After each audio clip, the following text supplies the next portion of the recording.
قرآن و سنت کی روشنی میں حکومت قائم کرنا تھا، وہ تو ٹھیک ہے، سیاست کی تعریف ہے، سیاست ہے تدبیر امور، معاملات کو سلجھانا اور چلانا، مملکت کے معاملات کو تمام شعبوں میں ان معاملات کو چلانا قرآن و سنت کی تعلیمات کی روشنی میں۔ کیا دین کی حفاظت سیاست کے بغیر ممکن ہے؟ دین کی حفاظت جو ہے وہ کما حق کو مکمل طور پر سیاست کے بغیر پاکستان کے حالات میں شاید مشکل ہے، اور یہی وجہ ہم سیاست میں تھے۔ وہ بل جو آپ کے خلاف تھا، جس کی پہلی دفعہ یہ تھی کہ جو ابو بکر اور عمر کو نہیں مانتا اس کو 80 کوڑے لگائے جائیں، ریکارڈ پہ بات موجود ہے، میں اپنی طرف سے نہیں کہہ رہا ہوں، جاؤ اسمبلی کے ریکارڈ میں دیکھو۔ پہلی دفعہ یہ تھی کہ جو ابو بکر عمر کو نہیں مانتا اس کی سزا 80 کوڑے، جو صحابہ کو نہیں مانتا اس کو سزائے موت، جو توہین کرتا ہے، جو نہیں مانتا 80 کوڑے، جو توہین کرتا ہے اس کو سزائے موت۔ اس پر 120 آدمیوں نے دستخط کیے تھے، بڑی لمبی داستانیں ہیں، سنی تھے سب۔ ہم سیاست میں تھے تو ہم نے ان کو کہا جی آپ ایک ایک کو کہا، آپ نے دستخط کیے، اس نے کہا جی میں سنی ہوں، میرے خلفاء کو مانتا ہوں، میں نے تو دستخط کرنے تھے۔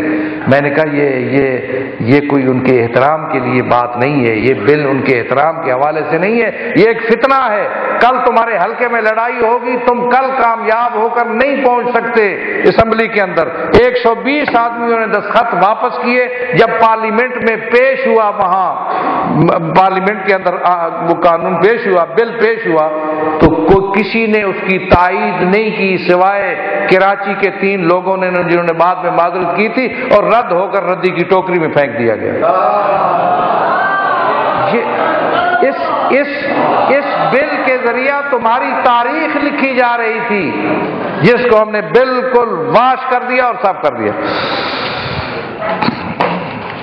سلام کے بعد سوال یہ کہ آج اپنے انتہائی اہم موضوع گفتگو سوال یہ ہے کہ ملت تنظیم کئی حصوں میں تقسیم ہو چکی ہے، کوئی جعفری الائنس، کوئی شیعہ الیکشن کمیٹی، مجلس مسلمین، شیعہ علماء کونسل، پتہ نہیں کیا، ہم کیا استعمال کا مقابلہ کر سکتے؟ کوئی حد نہیں ہے، اگر مختلف تنظیمیں ہیں اور وہ مل جل کر اگر کام کریں، ایک موقف اور ایک آواز ان کی ہو جائے، مثبت کام ہو اگر ان کا، اور آپس میں مل کے کام کریں، اپنی قوتوں اور توانائیوں کو مجتمع کر کے دشمن کا مقابلہ کریں اور مقاصد کے حصول کے لیے کام کریں تو کوئی حرج نہیں ہے، اور یہ میری خواہش ہوگی کہ وہ مل کے چلیں۔ ہماری سب سے بڑی کمزوری یہ ہے کہ ہمارا کوئی مرکزیت نہیں ہے، آپ پہلے تشریح کو مرکز ہیں، اس حوالے سے کوئی وضاحت کریں۔ مرکزیت نہیں ہے، میں سمجھتا ہوں حالات جو ہیں وہ کچھ اس انداز میں چل رہے ہیں کہ ان کی کوشش ہے کہ ہم زیادہ فعالیت نہ کریں، میڈیا سے بھی ہمیں روکا جاتا ہے۔ یہاں تو آپ کے صوبے میں تو ایڈوائس گئی ہے میڈیا کو کہ ان کے خبریں نشر نہ کرو، جی یا کل بھی روکا، تو یہ مسئلہ یہ ہے۔ چلیے اس کو میں نہیں لیتا، کوششیں ہم نے کون سا جرم کیا تھا کہ ہمیں ان کے ساتھ پابندی میں شامل کر لیا جنہوں نے کتنے یہاں جرائم کیے ہوئے ہیں، تو یہ اس کی کوئی غرض و غایت ہے۔ ہماری کوشش ہے کہ اچھے طریقے سے اس کو لے کے چلے۔ ہم کہتے ہیں کہ ہم مظلوم کی حمایت کرتے ہیں اور ظالم کی، تو یہ بتائیں کہ عافیہ صدیقی کے حوالے سے آپ کو کیا لگتا ہے کہ وہ مظلوم ہے یا نہیں؟ اس وقت تو وہ مظلوم ہے،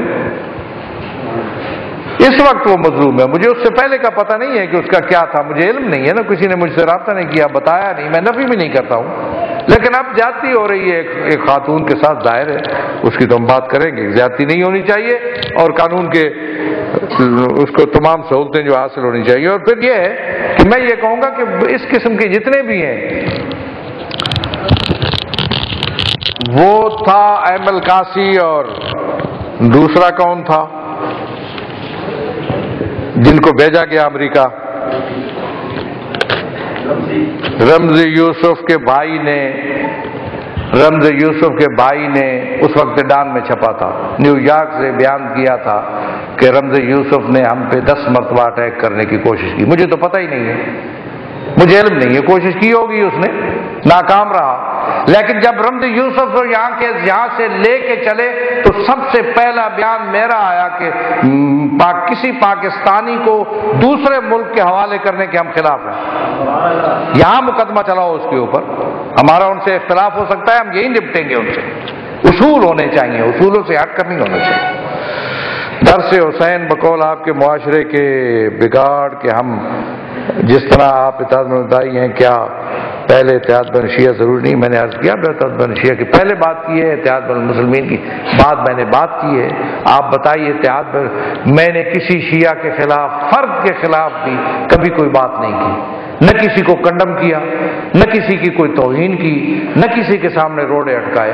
تنظیموں کی بات تو بہت بات کی ہے، ایک فرد کا کوئی نہیں کہہ سکتا مجھے، اور یہ بات میں نے ان کی محفلوں میں کی تھی کہ کوئی ایک سنی کھڑا ہو کر پاکستان کے کسی کونے میں کہہ دے کہ میں نے اس کی مذہب کی توہین کی ہے تو میں جو بھی سزا ہوگی جھیلنے کے لیے تیار ہوں۔ تم شیعوں میں سے کوئی کھڑا ہو جائے پاکستان میں، کوئی شخص جو کہے کہ میری اس نے توہین کی ہے، میری تذلیل کی ہے، میرے سامنے روڑے اٹکائے ہیں، رکاوٹ بنا ہے، میرا نقصان کیا ہے، میں وہ جرم ادا کرنے کے لیے تیار ہوں۔ میں نے تو پہلے بات ہی تشیع کے اتحاد کی ہے۔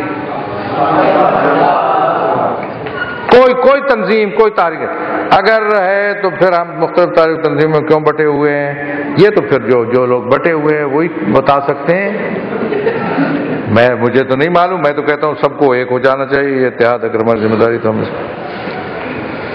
ہو جائے گا عمل انشاءاللہ۔ لوگ وحدت کی طرف متوجہ ہو رہے ہیں، وحدت کے لیے ہمارا عمل کیا ہونا چاہیے؟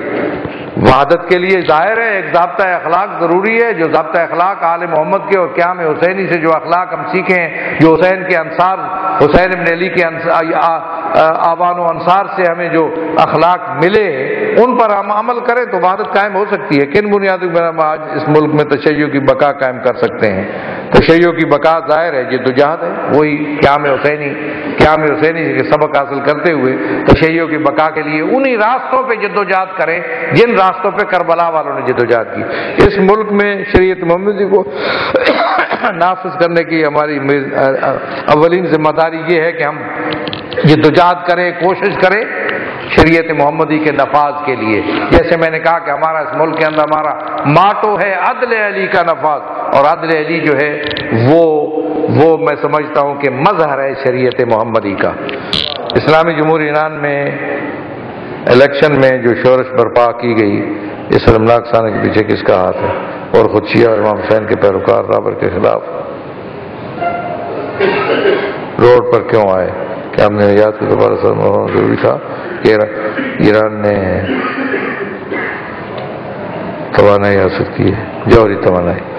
ایران نے جوہری توانائی کے حوالے سے تو آج انہوں نے شروع کر دیا ہے 20% اس کی اضافہ اس میں شروع کر دیا۔ جہاں تک وہاں کے اختلافات ہیں تو میں سمجھتا ہوں راہبر موجود ہیں، راہبر کی رہنمائی میں، راہبر کی ہدایت میں، ان کی راہنمود اور تعلیمات کی روشنی میں یہ مسائل انشاءاللہ حل ہو جائیں گے۔